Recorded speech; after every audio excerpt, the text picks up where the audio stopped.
Bonjour à tous et bienvenue pour ce nouveau webinaire où l'on va aborder le grand sujet de la RSE, les fondamentaux.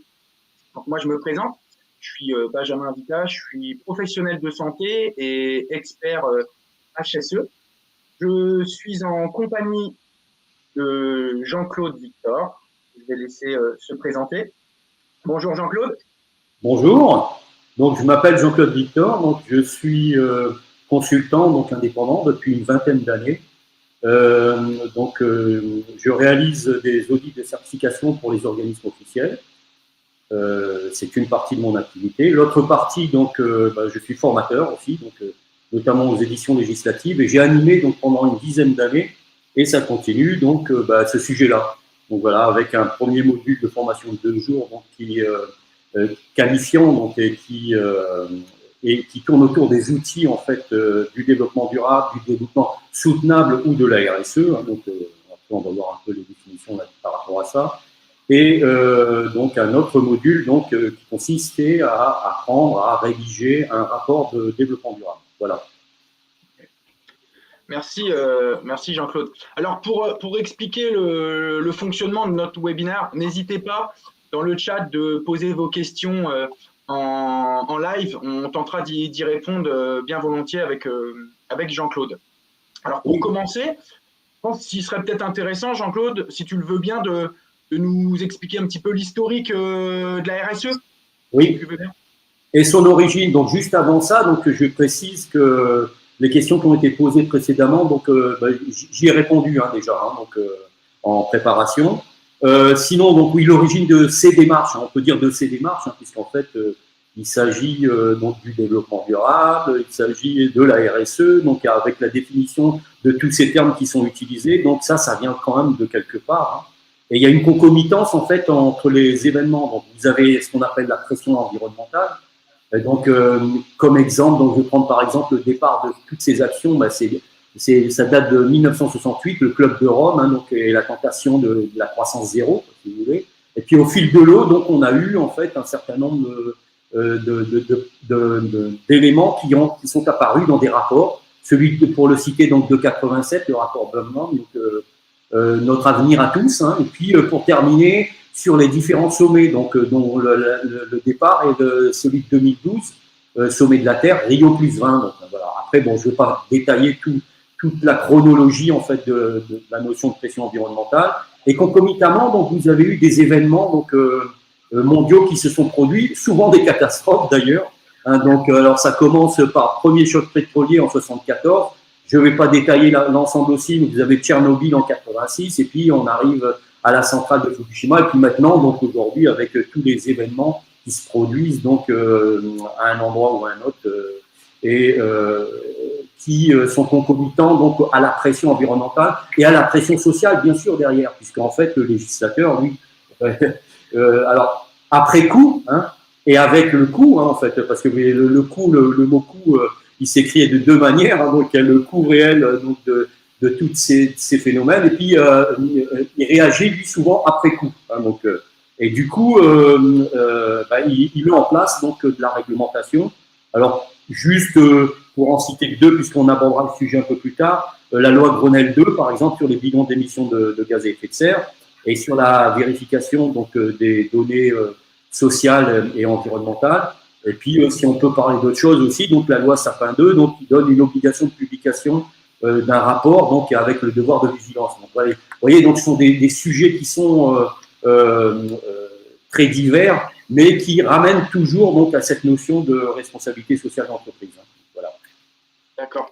Ouais, donc en gros, concrètement, la RSE, c'est pas tout nouveau, quoi. Il y a un passé, et donc c'est bien de le prendre en compte. Alors, le système normatif aussi a été abordé, bien sûr, on part de l'agenda 21 en 92, jusqu'à maintenant, des outils comme le Global, le GRI, le Global Reporting Impact, voire les normes ISO 26000, qui sont les supports généralement qui sont utilisés pour ce type de démarche. Bien sûr, bien sûr. Ok.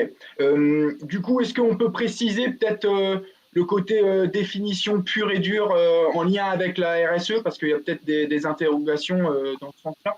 Bien sûr. Bien sûr, donc alors responsabilité sociale, sociétale et environnementale, donc qui est définie dans le livre vert 2001 de la Communauté européenne. Donc, alors c'est décrit comme l'intégration volontaire des préoccupations sociales et écologiques des organisations à leur activité et leur relation avec les parties intéressées. Alors c'est tout de suite un mot là, donc alors, il y a quelques mots comme ça, donc il faudra quand même il faudra donner quelques explications. Qu'est-ce qu'on entend par exemple par partie intéressée. Alors il s'agit non seulement de satisfaire pleinement aux obligations juridiques, bien sûr, parce qu'on ne va pas commencer à faire une démarche RSE si déjà on ne respecte pas la réglementation, mais aller aussi au-delà, donc c'est-à-dire investir davantage donc, dans le capital humain, l'environnement et les relations avec les parties intéressées. Donc c'est la responsabilité d'une organisation, donc c'est vis-à-vis des impacts de ses décisions, des activités sur la société, sur l'environnement, et qui se traduisent par un comportement éthique et transparent qui fait partie notamment donc des principes même de la RSE. Donc il faut contribuer au développement soutenable, donc y compris à la santé et au bien-être de la société, qui prend en compte les attentes des parties prenantes, qui respecte les lois en vigueur tout en étant en cohérence avec les normes internationales de comportement, et puis qui est intégré dans l'ensemble de l'organisation et mis en œuvre dans ses relations. Donc vous voyez, cette démarche-là, donc alors c'est une démarche volontaire d'ailleurs, donc il n'y a pas d'obligation réellement d'être dans une démarche RSE, mais elle peut avoir un intérêt qui va bien au-delà d'un intérêt d'image. Okay. La deuxième définition, donc ça c'est dans un cadre quand même qu'on appelle Sustainable Development en anglais, donc qui vient du rapport Brundtland, et donc c'est la prise en compte donc des générations futures et des populations les plus pauvres, particulièrement pénalisées par les dégradations écologiques, et donc c'est un développement qui répond aux besoins du présent sans compromettre la capacité des générations futures à répondre aux leurs. Donc voilà, on ne va pas laisser derrière nous donc n'importe quoi parce qu'on a agi d'une manière totalement irresponsable. Donc oui, concrètement, c'est de faire les choses en se disant que après moi, il y a quelqu'un qui va reprendre le flambeau et donc on essaye de faire les choses du mieux que l'on peut, quoi. Ouais, puis surtout après moi, pas le déluge, quoi, en fait. Donc, voilà, bien entendu. Donc on attribue le développement durable à 3 piliers, donc généralement économique, social, environnemental. Donc le terme sociétal, il est à cheval entre le social et l'environnement. Donc il est couramment ajouté à la liste des piliers aussi. Donc une autre définition, j'avais dit tout à l'heure, donc les parties intéressées, qu'on appelle aussi parties prenantes, stakeholders en anglais, donc à identifier.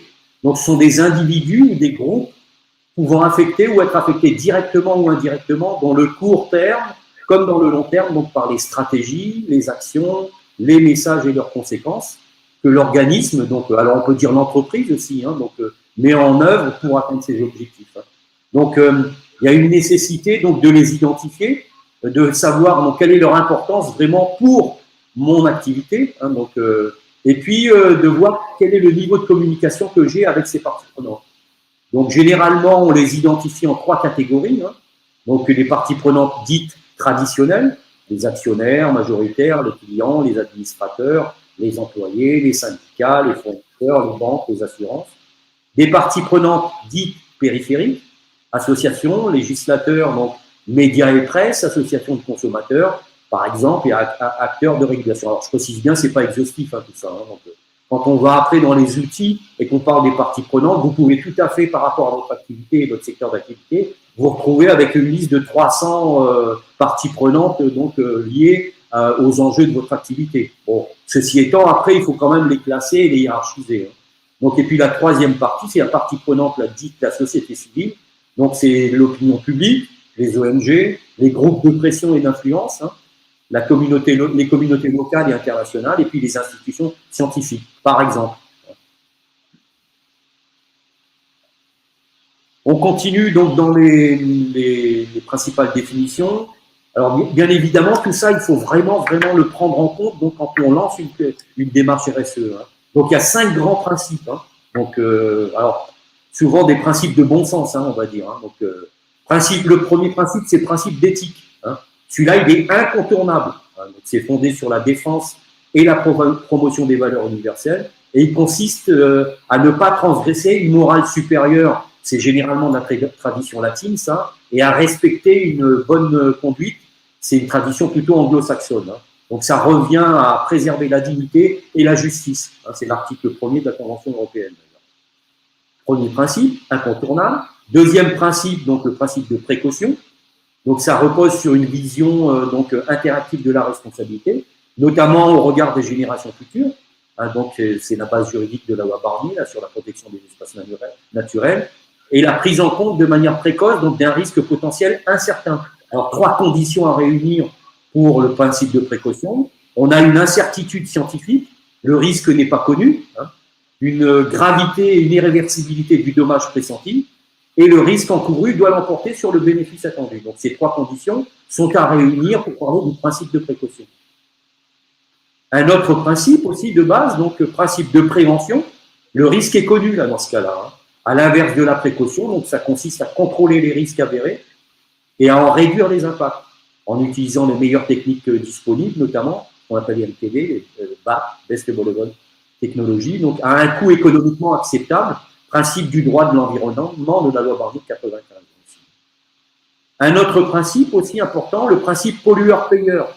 Donc la nature fragile et menacée donc, devient un objet de responsabilité en fait. L'exercice de la responsabilité repose sur un engagement global et universel, intemporel, individuel et local. Donc c'est pas uniquement le global, il y a le local aussi là-dedans. Ça commence par le local d'ailleurs. Le principe aussi d'amélioration continue. Alors celui-là, il demande une adhésion à des principes, des valeurs, ainsi que l'engagement de moyens pour les mettre en œuvre. On les retrouve généralement, d'ailleurs, ce principe-là, on le retrouve généralement dans les normes du type ISO 9001, choses comme ça, donc sur le management de la qualité. Une approche globale de la décision et de la gestion, accompagnée d'indicateurs et de processus d'évaluation et de reporting. Donc, c'est système de management de la qualité, par exemple, système de management de la santé et sécurité au travail. Vous voyez, donc, on trouve bien les 3 mots là-dedans. Le mot systémique, je réponds à des exigences d'une norme, d'un référentiel, donc, ou d'une réglementation. Donc, le deuxième mot, donc, management, donc, c'est ce qui est le plus difficile à faire. Donc, c'est bien d'atteindre des objectifs avec les moyens qui sont à ma disposition. Donc, et après, le sujet lui-même. La pratique de la subsidiarité aussi, donc dans le principe d'amélioration continue, donc en fait, qui confie la décision et l'action à l'échelon le plus approprié, ainsi qu'à celle de la transversalité. Donc, ça veut dire en fait concrètement que je suis dans une démarche RSE, je fais participer tout le monde et chacun sait quel est son rôle, sa responsabilité et son autorité. Donc, voilà. En anglais, on dit employment. Donc, j'existe en tant que tel et donc je suis capable de prendre ma responsabilité. Alors ça peut concerner un ouvrier sur une ligne de production. Ça peut concerner son management donc au niveau d'un atelier ou de l'unité. Et puis ça concerne aussi la direction, bien sûr. Donc, voilà. Ok. Donc du coup, si je comprends bien, pour préciser la chose, il y a 5 grands principes et ces principes-là, il faut à chaque fois les avoir en tête dès qu'on veut appliquer une action dans le domaine de la RSE. Oui, parce qu'en fait, la RSE, c'est un domaine qui est si vaste, qui est tellement vaste, en fait, que bien évidemment, chaque fois qu'on va travailler sur un enjeu, donc on verra un petit peu plus tard donc, le nombre d'enjeux potentiels qu'on peut avoir dans une démarche de ce type-là, qui doit être toujours associé au domaine d'activité dans lequel je me trouve. Bien évidemment, tous les enjeux ne sont pas applicables à toutes les organisations. Donc, si tu es dans du public ou si tu es dans du privé, donc on n'est pas tout à fait, si on est dans une entreprise ou si on est dans une collectivité locale, on n'est pas tout à fait sur les mêmes familles d'enjeux. En fait. Donc, du coup, en tous les cas, les questions à se poser, ce sont bien ces 5 principes-là de base. Est-ce que, par rapport à cet enjeu, donc, est-ce que je prends en compte le principe d'éthique? Est-ce que je prends en compte le principe de précaution, le principe de prévention? Généralement, ce qu'on ne fait pas d'ailleurs, le principe pollueur-payeur et le principe d'amélioration continue. Alors, le principe d'amélioration continue, il se fait naturellement quelque part, puisqu'en fait, l'idée, c'est de s'améliorer. Voilà. Oui, bien sûr. Donc, du coup j'imagine qu'il doit y avoir une certaine réglementation derrière tout ça. Oui, alors je reprécise, c'est une démarche volontaire, donc il n'y a pas nécessairement de réglementation derrière. La réglementation, on va le voir, elle est applicable à certains seuils donc d'entreprises notamment, donc ou d'émetteurs, en fait, on va dire ça comme ça. Donc et donc on y arrive justement, donc c'est sur la partie réglementaire. Donc, alors, je vous avais dit initialement qu'il y avait une concomitance entre les événements, la pression environnementale et la pression sociale, hein, donc au fil de l'eau et du temps, en fin de compte. Hein. Et donc là, ça s'accélère. Hein. Donc, le législateur, lui, il prend de plus en plus de décisions et rapidement, donc face aux événements auxquels il est confronté. Donc du coup, il y a aussi une histoire donc de la réglementation applicable sur ces sujets-là. Et donc on peut y faire référence de temps en temps. Donc par exemple, si je prends l'article 75 de la loi Grenelle 2, hein, pour ne citer qu'un exemple, hein, donc qui est relatif au bilan des émissions de gaz à effet de serre et au plan climat-énergie territorial. Donc ça date de 2011 hein, quand même. Donc ça a impacté à l'époque donc les entreprises de 500 salariés. Donc il y avait un certain niveau de seuil, donc les entreprises de 250 salariés en outre-mer, les établissements publics de plus de 250 salariés, les collectivités territoriales de plus de 50 000 habitants et l'État. Donc, tu vois, donc c'est quelque chose qui s'initiait tout doucement, donc pour arriver ensuite à l'article 225 de la loi Grenelle 2, hein, donc, et son, en prolongement de la loi NRE en fait, hein, donc, qui pose le principe du reporting à terme donc pour toutes les sociétés, au-delà de certains seuils aussi, hein, avec une obligation de production d'attestation de ce reporting, de la qualité de ce reporting, donc, et donc avec une publication des indications demandées, une attestation donc, de présence des données, une vérification, donc le niveau de sincérité de ce qui est retranscrit donc, dans ces déclarations. Donc c'est un deuxième cas, donc si on parle de réglementaire. Ensuite, plus récemment, vous avez la loi Pacte, en fait, hein, donc, qui permet de créer ce qu'on appelle le statut d'entreprise à mission. Hein, donc moi, je n'ai pas nécessairement tout de suite beaucoup de compréhension sur ce sujet-là. Si je ne sais juste que le Code civil a été modifié donc, pour que l'objet social de toutes les sociétés intègre la considération des enjeux sociaux et environnementaux. Donc, ce qui est déjà quelque chose qui était obligatoire pour les grosses entreprises. Maintenant, c'est une possibilité, on va dire, à travers la loi Pacte et à travers les modifications du Code civil, 1835 notamment, donc pour reconnaître la possibilité aux sociétés qui le souhaitent donc de se doter d'une raison d'être dans leur statut. Bon, c'est positif, hein, on va dire. Hein, donc après, il faut voir à quoi ça mène tout ça. Hein. Une autre partie réglementaire.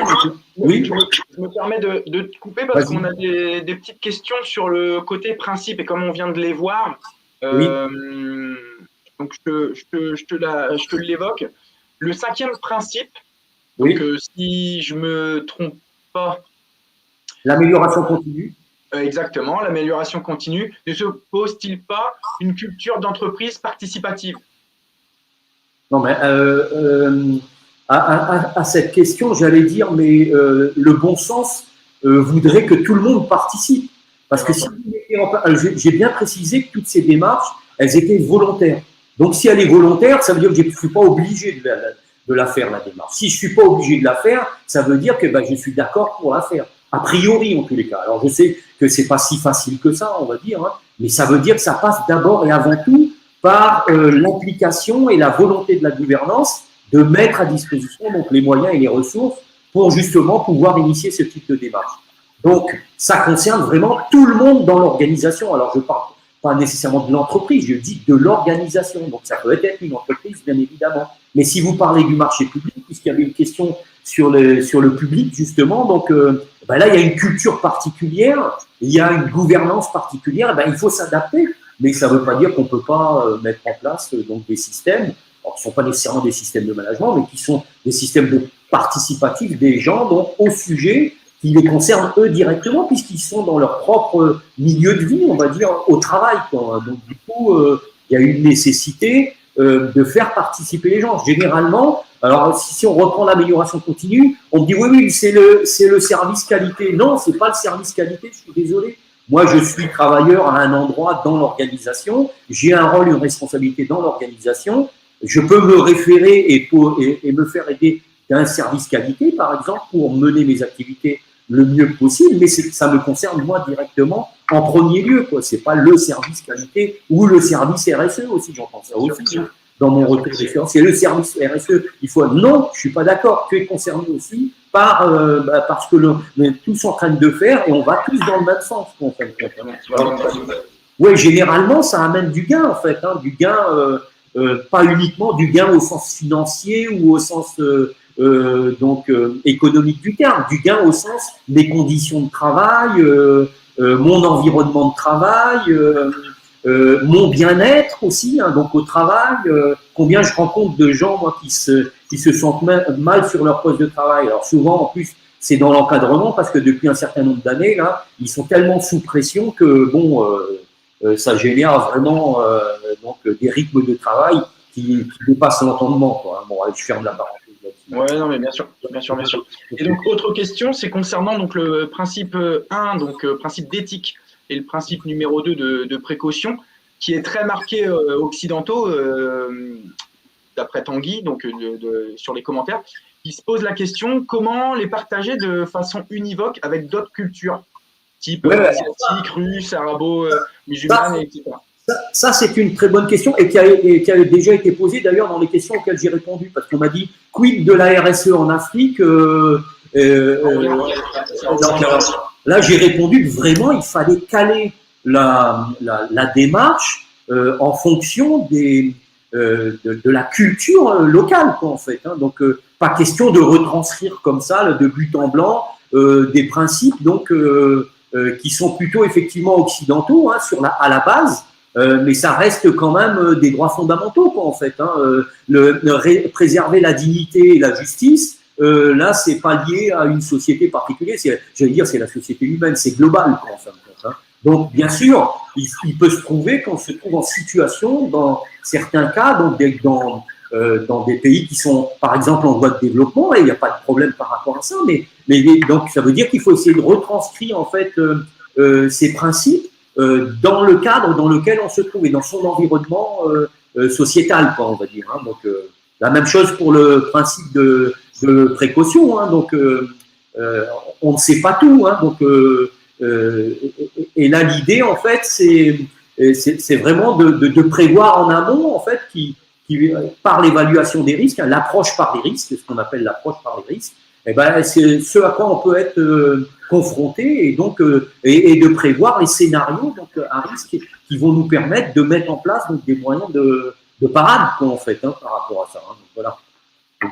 Alors, je ne vais pas détailler tout ça, mais disons que il y a des outils derrière tout ça. C'est pas uniquement quelque chose qui est balancé comme ça, là, et puis on parle du principe de précaution. Ouais, mais c'est quoi ce truc-là? Et puis ça sert à quoi? Et comment on arrive à intégrer ça dans son raisonnement une fois qu'on est dans une démarche, par exemple, du type RSE, puisque ce sont des incontournables, tout ça. Je peux pas en même temps faire une démarche RSE et dire que je me fiche du principe de précaution au sens où j'ai pas évalué les risques, quoi, en fait. Oui, bien sûr. Nickel. Merci pour les petites précisions. On peut retourner sur la réglementation, alors. Voilà. Okay. Alors, c'est pas nécessaire. Voilà, c'est réglementaire ou pas. Donc, c'est tout ce qui va autour des notations extra-financières déclaratives ou sollicitées. Et tout ce qui va autour de la déclaration de performance extra-financière. Donc ça, tout ça, ça a été intégré maintenant. Et ça permet donc d'évaluer les entreprises, les États, voire d'autres types d'émetteurs comme les collectivités, à partir des notions donc du développement soutenable et de la RSE, on va dire. Et donc l'expertise, elle porte sur la performance environnementale, sociale et la gouvernance, ce qu'on appelle l'ESG, en fait. La gouvernance, je précise, donc c'est le gouvernement d'entreprise, en fait, ce sont les décideurs au plus haut niveau. Les domaines sont passés au CRIP sont la politique des ressources humaines, les relations avec les clients, les fournisseurs et les sous-traitants, l'environnement, le gouvernement d'entreprise et les relations avec la société civile. Donc, ce sont des notations qui sont faites par des agences spécialisées, généralement, et qui sont utilisées donc, par les sociétés de gestion pour constituer des fonds d'investissement, notamment comme l'ISR, l'investissement socialement responsable. Concrètement, ça veut dire en fait que si je veux mettre de l'argent quelque part, il vaut mieux que je regarde un petit peu ce qui se passe et si l'organisation, elle peut montrer patte blanche sur un certain nombre de sujets, quoi. Donc, je ne me retrouve pas après avec une dévalorisation de mon investissement ou alors avec en première page de couverture d'un journal, donc le fait que l'entreprise dans laquelle j'ai mis mon argent, elle n'est pas si propre que ça, quoi, en fait. Donc le travail il s'appuie principalement sur les données publiques, donc qui sont issues des entreprises, mais aussi d'organisations non gouvernementales comme les ONG, donc et d'organismes gouvernementaux ou des syndicats. Et cette notation extra-financière, donc elle peut être déclarative ou sollicitée. Donc c'est-à-dire je déclare moi-même ou je suis sollicité pour organiser ça. Et les indicateurs, puisque c'était une des questions auxquelles j'avais répondu, donc des indicateurs extra-financiers de base que sont l'énergie, les émissions de gaz à effet de serre, l'eau, les déchets, la fréquence des accidents de travail, le turnover des salariés et les coûts salariés. Alors on peut rester sur ces 7 indicateurs, mais il y en a beaucoup plus. Si on veut aller plus loin, on peut tout à fait imaginer qu'il y en ait d'autres qui soient mis en place. D'ailleurs, dans le cadre de la RSE, on verra cette notion d'indicateur, et notamment si on fait du reporting et tout, qui est importante. Donc, je précise aussi et je rappelle que l'indicateur, c'est le résultat d'une mesure. C'est la représentation du résultat d'une mesure. Ça veut dire qu'en fait, on a identifié ce qu'on veut mesurer, on le mesure et on a un résultat derrière. Voilà. Très bien. Nickel. Tu à dire sur la partie des obligations. Ouais. Bah, c'était déjà une grosse partie entre le côté historique de la RSE et on a pu voir les définitions. Alors, c'était bien sûr non exhaustif, il y en a plein d'autres de définitions. On ne va pas non plus s'étendre à donner que des définitions, etc. Là, alors concrètement, quels sont les enjeux de la RSE dans le cadre du développement soutenable? Alors ça, c'est un vaste sujet. Parce qu'en fait, là, on rentre dans le sujet. On rentre dans le sujet, effectivement. Déjà, on va définir ce que c'est que l'enjeu. C'est ce que l'on peut gagner ou perdre dans une compétition. Alors, pas nécessairement que dans une compétition, mais aussi dans une compétition. Un risque ou une opportunité pour un organisme lors du choix de stratégie, d'une prise de décision. Donc, ça veut dire que ça va nous permettre, c'est l'ensemble des thématiques qui concourent à la pérennité de l'organisme dans son contexte et dans son environnement. Alors, pas dans son environnement au sens environnemental, au sens dans son environnement économique, sociétal, ainsi de suite. Donc l'enjeu, c'est ce qu'on peut gagner ou perdre. Donc, ça c'est très important dans le cadre de la RSE parce qu'en fait, il y en a un certain nombre. Et quand on décide, en fait, de mettre en place une démarche de ce type, on sait qu'on va en avoir pour du temps. Donc, c'est une démarche au long cours, en fait. Donc, c'est décider d'avoir une démarche RSE, sachant qu'il n'y a pas vraiment de labellisation derrière. Alors, il y en existe sur le marché, mais officiellement, en tous les cas, pour l'instant, à ma connaissance, il n'y en a pas. Tu fais bien de parler là en plus de label parce qu'on a une petite interrogation sur normes, chartes, labels, certification RSE. Quelle différence? Pour moi, aujourd'hui, il n'y a pas quelque chose d'officiellement reconnu qui permet vraiment de labelliser en fait une démarche de ce type-là. Alors, par contre, il existe un tas d'outils et des entreprises qui sont capables de faire ces évaluations, bien évidemment.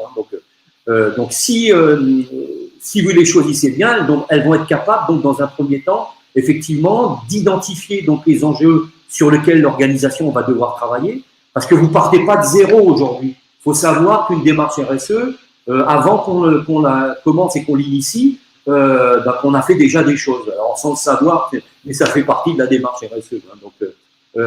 Oui, comme on fait appel au bon sens, dans la logique du cas, on ne repart pas de zéro, comme tu le dis.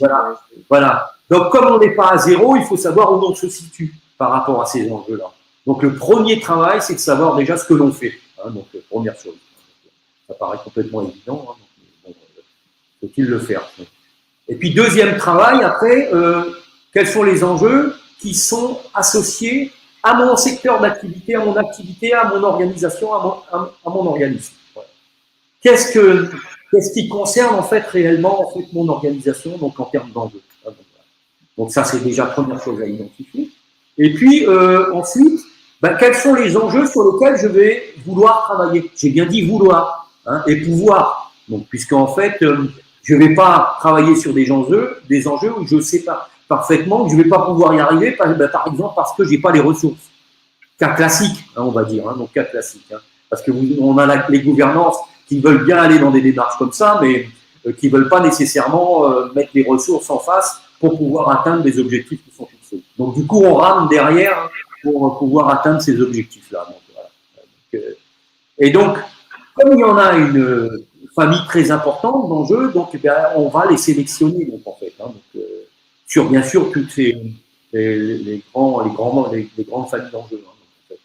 Et puis, après, donc une fois qu'on a hiérarchisé les enjeux et qu'on les a identifiés et hiérarchisés, eh ben, il faut savoir à qui ça se rapporte. Hein. La notion de partie intéressée, c'est pas un hasard si elle est là. Hein. C'est bien parce que l'enjeu est associé à une partie intéressée. Donc, il existe des outils sur le marché aujourd'hui, hein, qui permettent de faire ces évaluations, et notamment donc, des outils, des normes, en fait, auxquelles vous pouvez vous référer. Et moi, dans le cadre de mes formations, en fait, j'ai amené les stagiaires à essayer de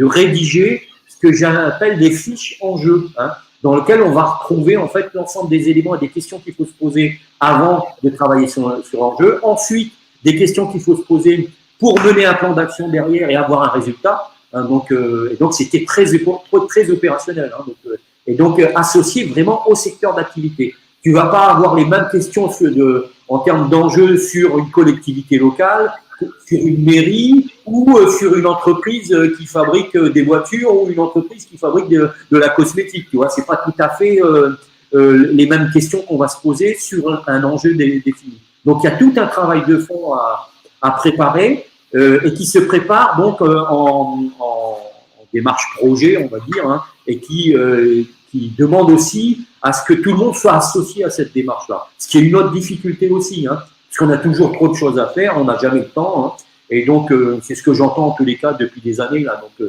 dans le cadre de ces démarches-là. Et donc, si on ne se donne pas l'obligation et on ne se fixe pas des objectifs dans le temps, ben, on n'y arrivera pas. Hein. Oui, bien sûr. Est-ce que tu peux nous donner un exemple d'enjeu? Oui, par exemple. Donc, si on parle de la pollution de l'air, des gaz à effet de serre notamment, qu'on pourra classer dans les enjeux environnementaux, en fin de compte.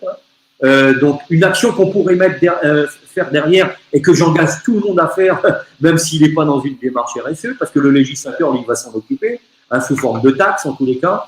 Donc, c'est en fait l'évaluation de son niveau d'émission, alors carbone, bilan carbone, pas nécessairement bilan carbone au sens de l'ADEME, hein, mais donc une évaluation en tous les cas, parce qu'il y a des tables de conversion qui existent et qui nous permettent en tous les cas d'apprécier ou d'évaluer nos émissions. Et donc ça va nous permettre donc déjà de savoir quel est son niveau, hein, donc, et puis peut-être après de mener des plans d'action derrière pour, je sais pas, par exemple, faire des économies d'énergie par le changement de nos comportements, en fait, quelle que soit l'organisation. En fait. Et puis en même temps d'être en conformité, on va dire, avec ce qui se passe. Hein. Et là, ça va très vite en ce moment. Hein. Donc, compte tenu des événements qui se produisent là, donc il y a une réflexion et puis des engagements aussi au niveau international, parce que c'est pas un sujet qui sera traité à notre niveau, hein, au niveau de la France, hein, même si je raisonne ça, c'est un niveau qui sera traité vraiment au niveau international. Il y a la notion globale des choses et puis la notion locale des choses, en fait. Hein. Mais par contre, elle commence quand même en local, hein, donc ça nous concerne tous, hein, même à titre de citoyen, quoi, on va dire. Un autre exemple que je peux te donner, donc on appellera l'équité, hein, donc c'est un enjeu a priori qui est dans le social, ça. Hein, donc, c'est quoi? C'est l'équité homme-femme, c'est les équilibres jeunes-anciens, c'est l'équité et l'insertion, par exemple, c'est l'équité salariale. Hein, donc, voilà, donc on n'y arrive toujours pas. Hein, donc, on est obligé de faire des réglementations pour y arriver, un truc que j'ai jamais bien compris, moi, en fait, en tous les cas. Et puis, donc ça va nous amener des équilibres, en fait, des équilibres, hein, donc pas des déséquilibres. Hein, donc, du bien-être au travail, par exemple, et puis une reconnaissance en tous les cas, hein, donc avec des gains. Donc, parce qu'en fait, si on arrive à l'équité salariale, par exemple, c'est une forme de reconnaissance, mais qui est normale, j'allais dire, donc, mais qui est pas, c'est pas le cas aujourd'hui en tous les cas. En fait, c'est pas le cas. Ça s'améliore hein, quand même, tant mieux. D'accord. Ok. Donc, en gros, il y a une multitude d'enjeux. On peut, si je résume bien, il y a une multitude d'enjeux qu'on peut vouloir mettre en place dans notre entreprise. On va les prioriser pour savoir lesquelles plus importantes et prioritaires à mettre en place. Oui. du coup, est-ce qu'on a des aides, des outils sur cette thématique-là, sur le développement durable qu'on peut avoir je sais que tu commençais à en parler tout à l'heure, je crois. Ouais, ouais, ouais. Alors, par exemple, on peut citer le GRI, hein, donc Global Reporting Initiative, là, donc un outil qui permet effectivement d'identifier les enjeux. Alors moi, j'avais fait excusez-moi, une analyse de l'ensemble des outils disponibles. On va en parler après justement. Et donc, ils m'ont permis d'identifier en gros à ce jour 147 enjeux sur 17 catégories. Hein, donc avec un système de cotation, d'identification, de l'importance, de la performance corrélée avec les parties intéressées. Donc c'est un outil qui, avec des critères, des échelles assez classiques, hein, c'est pas compliqué du tout à utiliser, hein, mais ça permet de pondérer le niveau de risque et les seuils de criticité autour de ça. Donc ceux qui ont l'habitude, par exemple, d'utiliser, de faire des évaluations de risque professionnels qui amènent au fameux document unique, l'évaluation des risques en santé et sécurité au travail. Bah, c'est un peu du même type, en fait. On va essayer de définir les critères avec des échelles qui vont nous permettre, en fait, de classer tous ces enjeux.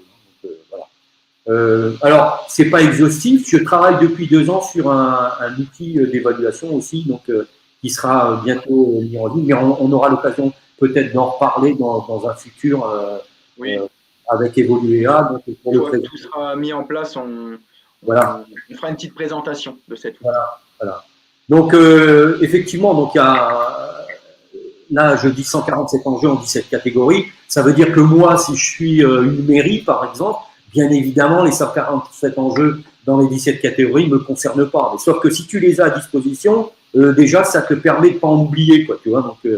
Donc, c'est la notion d'exhaustivité des choses. Hein.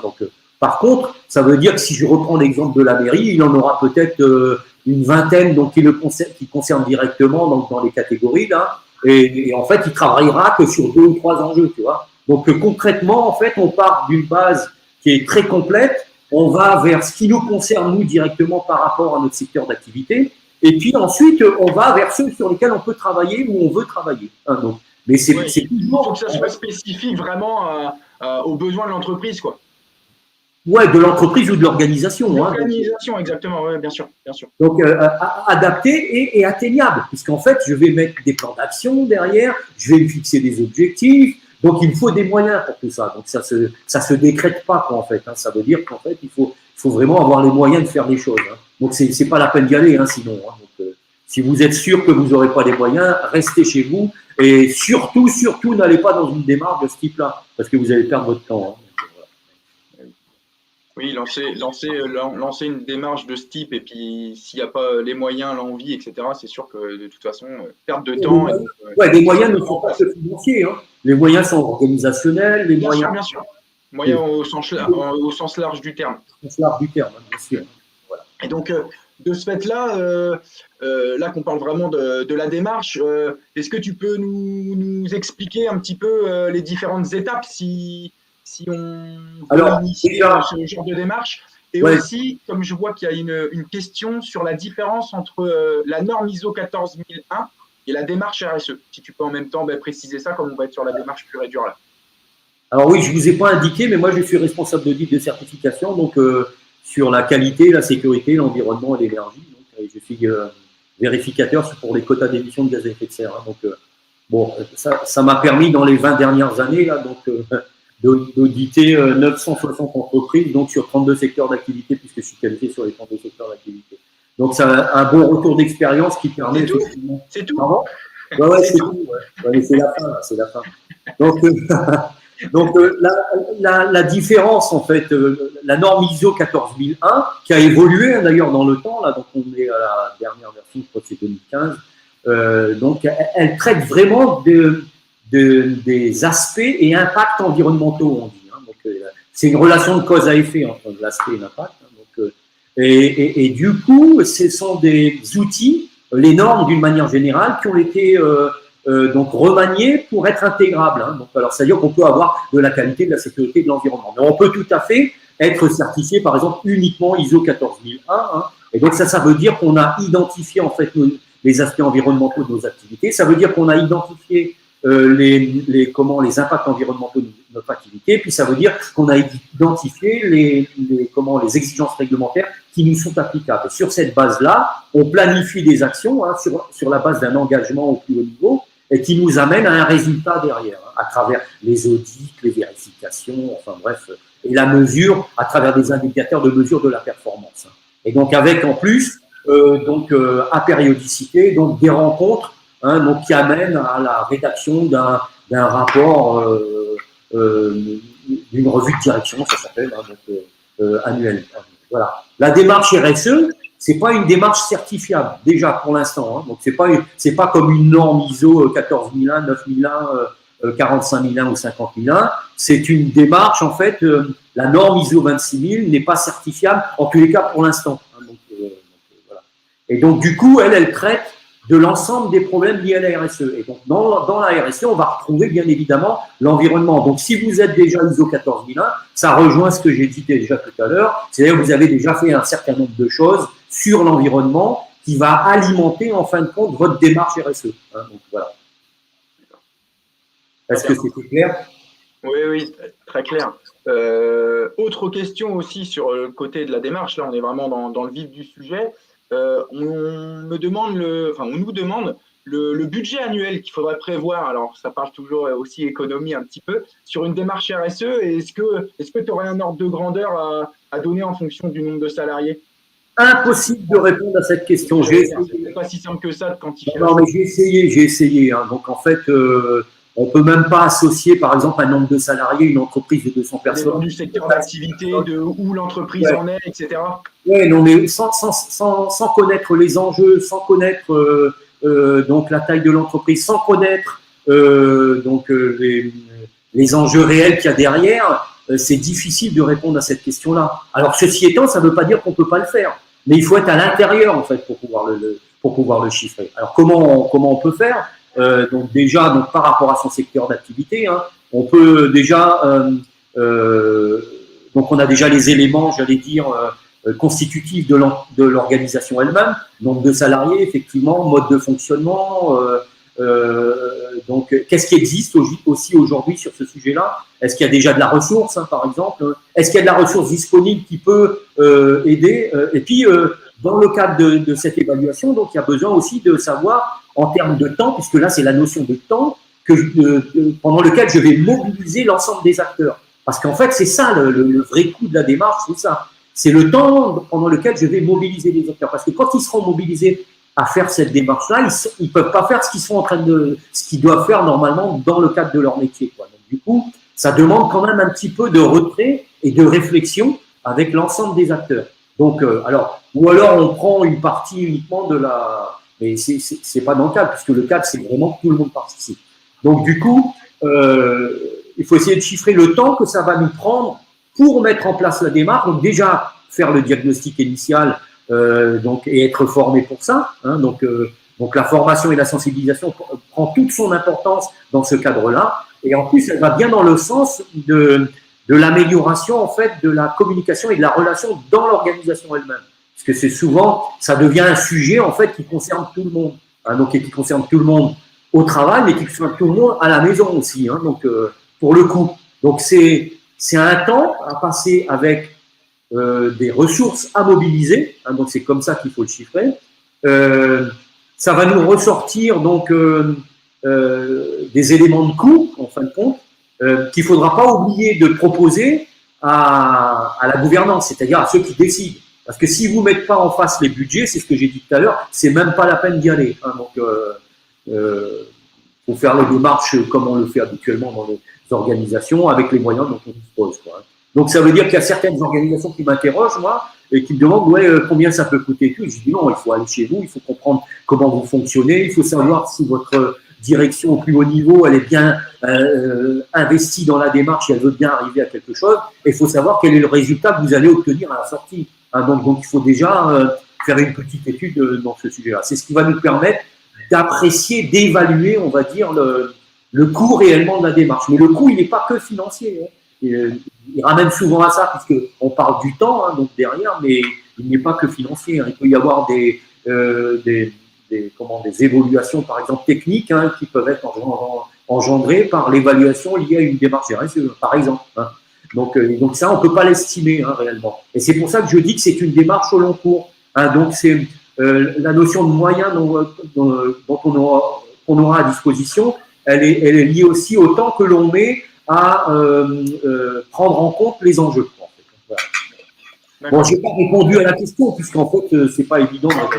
C'est pas si simple que ça. Il n'y a pas que le côté économique, même si oui, et le temps aussi à dédier à ça, mais aussi de l'économie derrière, mais c'est de l'indirect.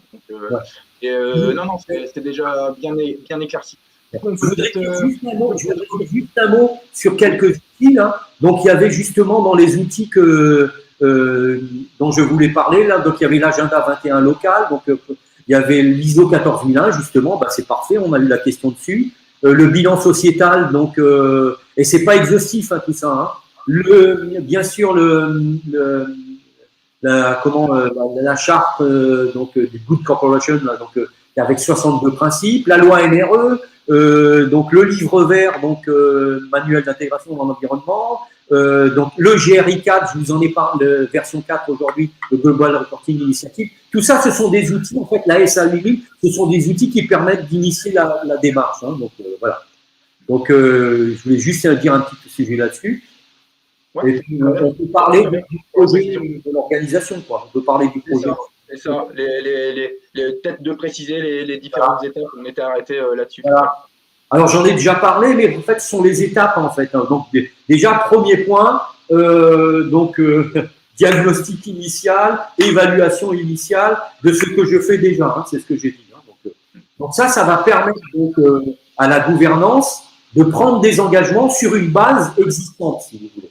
Parce qu'elle va avoir donc la possibilité, donc, soit de faire un engagement, une politique, une charte développement durable, une charte RSE, donc, et diffuser ce document en disant, voilà, moi je veux aller dans ce type de démarche, et donc dans ce cadre-là, donc, je mets en place des moyens et des ressources pour pouvoir initier la démarche. Donc, et puis, donc, comme on a évalué après, juste avant, donc les familles d'enjeux qui nous concernent directement par rapport à notre activité, on sait sur quoi on va s'engager. Et donc, je formalise donc dans ce document les enjeux sur lesquels on va tous bosser, on va tous travailler et pour avoir un résultat. Et on attend un résultat de tout ça qui peut être par exemple, généralement ça aboutit tout ça aux améliorations des conditions de travail, hein, faut pas rêver. Hein, donc bien sûr ça va améliorer peut-être la productivité, ça va améliorer peut-être un tas de sujets, mais disons que le but recherché c'est d'améliorer les conditions de travail au sens large du terme. Hein, donc voilà. Donc, on s'engage, et puis sur cette base-là, on définit les rôles, responsabilités, autorités de chacun. Je dis bien de chacun, parce que tous les collaborateurs de l'organisation sont concernés. Oui, tu voulais dire quelque chose? J'ai fait non. C'est bon? Non. D'accord. Donc, ensuite, deuxième étape, on forme et on sensibilise tout le monde. Hein. Donc, personne ne passe à travers des mailles du filet. Hein. Donc, c'est apprendre, c'est quoi la RSE? Avec des supports simples hein, qu'on peut imaginer soi-même, puisque c'est par rapport à son entreprise, on va dire, par rapport à son organisation, on va dire. Et donc, on peut apprendre pour comprendre, en fin de compte, hein, pour participer à la démarche. Et on peut, à ce moment-là, faire passer des messages sur le rôle et la responsabilité de chacun dans le cadre de cette démarche-là. Tout le monde a sa part de responsabilité. Hein. Donc, on dit en anglais, employment, ça veut dire que je suis responsable en tant que salarié de mon entreprise ou de mon organisation. Et donc, j'existe. Hein, donc, je ne suis pas un passe mural. Et puis, en même temps, donc, je suis capable de prendre des décisions par rapport aux situations que je vis au travail. Voilà. Donc, vous voyez, hein, ça commence donc, c'est peut-être pas le cas aujourd'hui donc, dans beaucoup d'organisations. Hein, mais pourtant, c'est le passage quand même. Hein. Et une fois qu'on a fait donc, ce diagnostic, donc, avec l'outil dont on s'est servi, ça nous aura permis d'identifier les enjeux, d'évaluer les niveaux d'enjeux, donc d'identifier les parties intéressées, d'évaluer le niveau d'importance des parties intéressées. Et ça va nous permettre d'établir un programme d'action. Donc un programme d'action donc, qui est validé, bien sûr, et soutenu par la gouvernance, hein, avec des objectifs, avec de la mesure et avec des indicateurs. Alors, c'est pas la mesure et les indicateurs, hein, c'est pas la finalité de la démarche, hein, quand même. Hein, donc, et les moyens, bien sûr, pour atteindre ces objectifs.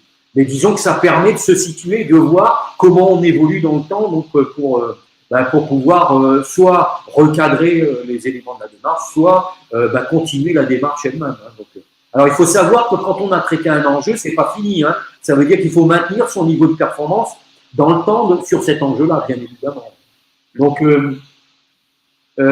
ensuite, il y aura toute une partie de collecte de données, donc qui va nous permettre normalement de pouvoir communiquer sur la base de données que l'on a intégrées, donc par exemple dans un rapport qui peut être mis à disposition. Alors, il y a certaines organisations qui sont obligées de faire ce rapport-là, qui sont obligées de les mettre à disposition en ligne, par exemple, je crois que c'est 5 ans maintenant, donc, et donc du coup, ces rapports sont validés bien sûr par des gens compétents comme les commissaires aux comptes ou des gens qui sont vraiment dont c'est le travail de faire cette évaluation, notamment dans le cadre de l'ISR, puisque j'en ai parlé avant. Donc voilà ce que je pouvais dire autour de cette démarche. Donc, ah ouais, mais en fait, je me disais bien que j'étais bon parce qu'en fait, je suis en plein dans le timing. Donc, on est dans les temps. On est dans les temps, sinon j'aurais coupé. Donc c'est nickel. C'est nickel. Petite précision. Là, je me mets dans un exemple. J'ai envie d'initier une démarche RSE dans mon organisation ou dans mon entreprise. Et il y a une question que je trouve assez intéressante parce que c'est en amont même de ça, parce que moi, directeur ou moi, encadrement ou moi, chef d'équipe, j'ai envie de ça. Est-ce que c'est intéressant ou, on va dire, fortement conseillé de faire un petit sondage auprès des équipes s'ils adhèrent à la démarche ou pas? Alors, alors, ok, c'est une très bonne idée, je veux dire, dans une organisation, mais c'est toujours le même problème. Il faut savoir de quoi on parle. Hein. Donc, du coup, si tu es un manager et puis que tu as une équipe avec toi, donc il faut déjà, dans un premier temps, donc aborder le sujet de la définition des choses, quoi, en fait. Hein. C'est-à-dire, c'est quoi la RSE? Ça va nous apporter quoi? Est-ce que c'est uniquement un système de communication comme du greenwashing, par exemple, donc de la communication, donc pour la communication, ou est-ce que c'est quelque chose qui peut m'amener alors bien évidemment, il faut le faire remonter, hein, je pense, dans les instances de son organisation. Donc il faut amener la gouvernance à vouloir mettre les moyens pour participer à une démarche. Mais elle est bonne, la démarche, de toute façon. Comme j'ai dit que la finalité, ça a été dans la transparence, donc c'est nickel. Non, mais d'améliorer les conditions de travail, ça concerne tout le monde. Hein, donc voilà. C'est ça, exactement. Et donc toujours le sujet en lui-même, j'allais dire, il est normal qu'il soit abordé dans une organisation. Il est anormal qu'il ne le soit pas, par contre. Exactement, exactement. Et donc toujours sur la même thématique, comment créer, je sais qu'on en avait déjà parlé en aparté ensemble, Jean-Claude, comment créer une mobilisation en interne sur le sujet de la RSE quand la charge de travail des salariés est trop importante?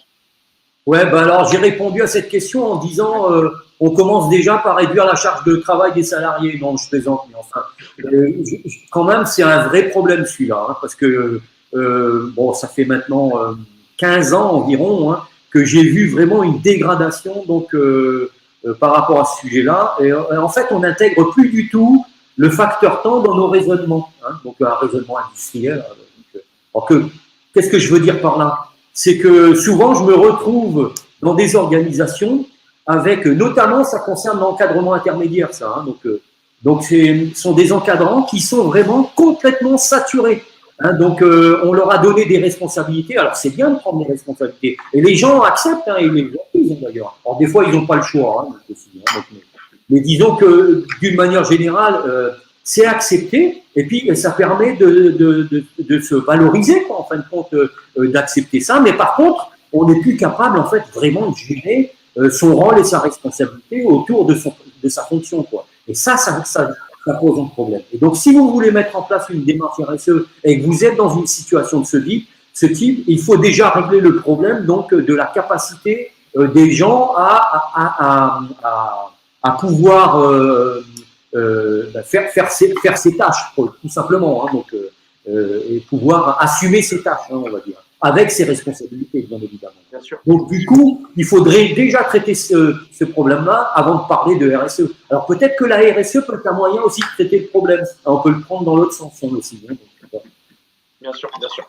Je vais prendre une dernière question. Alors, sachez que pour toutes les questions qui ont été posées, Jean-Claude a déjà répondu à pas mal d'entre elles. On va vous communiquer les réponses, bien entendu, ça va de soi. S'il y en a d'autres, parce que je sais qu'il y en a eu d'autres passés, on fera le même principe. On y répond et on vous communique la réponse. Donc là, la dernière question avant le petit mot de la fin, on va dire, Jean-Claude. En quoi cela pourrait être bénéfique pour une PME de notre secteur d'activité? Le secteur d'activité, c'est électronique et électricité. Oui, alors là, cette question-là, elle concerne tout le monde aussi, hein. Je veux dire, il n'y a pas de spécificité par rapport à un secteur d'activité, hein. Donc, que tu sois dans l'électronique ou l'électricité, ça concerne aussi les entreprises et les organisations qui sont dans ce secteur d'activité, bien évidemment. Donc, elles ont comme des sujets qu'elles traitent déjà, d'ailleurs, par exemple, comme sur l'environnement, il y a la notion de l'eau, l'air, le bruit, les déchets, peut-être les installations classées, peut-être les produits chimiques, peut-être les produits antiparasitaires, peut-être la protection de la nature. Donc, vous voyez que ça concerne tout le monde, ça, hein. Donc, si on ne parle que d'environnement. Hein. Aussi le domaine sportif, alors. Oui, bah, la même chose pour le domaine sportif. C'était une des questions qui était posée, bien évidemment. Après, il faut reprendre, en fait, les enjeux qui nous concernent, nous, directement. Donc, il faut les avoir à disposition pour savoir si on peut effectivement travailler dessus ou pas et pour pouvoir les identifier. Hein, donc, c'est ça, la première partie du travail, c'est l'identification des enjeux qui concernent mon activité, quoi. C'est ce que j'ai dit tout à l'heure. Hein, donc, voilà. Donc, et puis oui, j'oubliais un truc là, parce qu'il y a des questions auxquelles je n'ai pas pu répondre. Alors, tout simplement parce qu'elles n'étaient pas claires. Hein. Alors, je rappelle juste, hein, une question bien posée, des fois, il y a la réponse dedans, hein, donc souvent. Et puis surtout, c'est constitué d'un sujet, d'un verbe et d'un complément. Hein, donc, des fois, quand il n'y a qu'un mot, c'est difficile de voir une réponse synthétique et sur le sujet, bien entendu. Du coup, qu'est-ce que tu pourrais nous dire pour clôturer le petit mot de la fin sur la RSE? Alors, en conclusion, donc, la démarche RSE, c'est une démarche volontaire au long cours. Voilà. Hein, donc, c'est volontaire au long cours, c'est-à-dire que c'est vous qui décidez pour vous et ça va durer. Hein, et c'est fait pour durer. Hein, donc, ça, c'est le premier point. Deuxième point, elle peut être initiée après une première évaluation du niveau de prise de conscience et de la performance des enjeux déjà existants. Donc, on fait l'état des lieux et on fait déjà des choses. Sans le savoir, mais on fait déjà des choses. Ou peut-être en le sachant d'ailleurs. C'est mieux. Ensuite, elle demande une implication totale de la gouvernance et des engagements mis à disposition des moyens nécessaires. Donc ça, si vous n'avez pas l'implication totale de la gouvernance et des engagements mis à disposition des moyens nécessaires, c'est pas la peine. Hein. Alors aussi, vous pouvez initier des démarches qui ne sont pas des démarches, qui peuvent aller dans le cadre de la RSE, mais qui sont des démarches où on peut atteindre en fait ces objectifs. Et puis un autre point, donc elle doit être partagée avec l'ensemble des ressources humaines de l'organisation. Alors j'ai cherché des termes hein, pour écrire cette phrase-là, mais c'est l'ensemble des ressources humaines de l'organisation. C'est-à-dire toute l'organisation elle-même. Je vais faire participer et c'est pas péjoratif la personne qui est sur une machine-outil. Je vais faire participer celle qui est au RH. Je vais faire participer celle qui est à l'informatique et puis je vais faire participer celle qui est au bureau d'études. Et donc tout le monde est concerné. Alors pas au même niveau et pas au même niveau de formation et d'information sur le sujet. Donc ça veut dire qu'il faut former les gens sur le sujet. Voilà. Donc moi je vous remercie de votre écoute hein, et puis à bientôt pour une nouvelle rencontre hein, sur un sujet. Merci à toi Jean-Claude. Merci à tous d'avoir participé à ce webinaire. Alors, il y en aura sûrement d'autres, hein, parce que là, on a juste abordé le côté des fondamentaux, les bases de la RSE. Donc, on verra, on communiquera hein, sur les prochains webinaires que l'on fera en compagnie encore de Jean-Claude. N'hésitez pas surtout à nous suivre sur les réseaux, donc Facebook, LinkedIn, Twitter, pour être tenu informé de tout ce que l'actualité d'Evolua. N'hésitez pas aussi à revenir vers nous si vous avez besoin de conseils, d'accompagnement, de formation. On est là aussi pour répondre à vos besoins. Je vous souhaite une excellente fin de journée. Surtout, n'oubliez pas, l'humain est au cœur de la création de valeur et je vous dis à bientôt. À bientôt.